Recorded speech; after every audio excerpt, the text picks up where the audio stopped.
Meie käest on küsitud, et mis on doktor Siemensi dieedi eelised.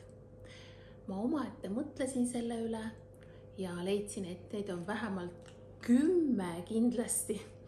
Ja mõistlikum on see, et ma hakkan neist rääkima võrdlemisi sammhaaval. Selles klipis räägin sellest, et mis mõttes doktor Siemensi dieet on looduslik ehk loomulik protsess inimese kehas. Järgmises klipis räägime edasi. Nii et üks eeliseid doktor Siemensi dieedis on siis see, et see on täiesti looduslik, loomulik protsess inimese kehas. Süüakse vaid tavalisi toiduaineid, mis on poest kätte saadavad. Meil on olemas dieedijuhend, see on nii inglise keeles, vene keeles, heebrea keeles, rootsi keeles kui ka soome keeles. Ja juhendis lõpus on lubatud toiduainete tabel. Kui sa seda vaatad, siis kõik need lihad, köögiviljad, puuviljad, marjad on täiesti tavalised toiduained, mis on poes kätte saadavad.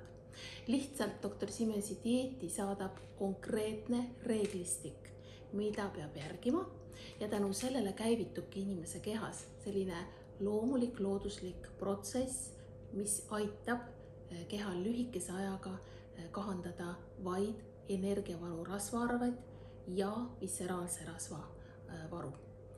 Nüüd, mis mõttes ma seda siin niimoodi väidan, on see, et aastal 2021 sai läbi viidud doktor Natalja Trofimova ja tema meeskonna poolt doktor Siemensi dieedi kohane terviseuuring. Ja terviseuuringus selgus, et tõepoolest inimese tervisele on doktor Siemensi dieet vaid kasulik. Terviseuuringu kokkuvõttega saab tutvuda meie kodulehel siemensidiet.ee ja täiendavad küsimused on kõik meile doktor Natalja Trofimovale väga teretulnud. Doktor Siemensi dieedi osas veel lähemalt saab lugeda meie kodulehel siemensidiet.ee, nii et tere tulemast!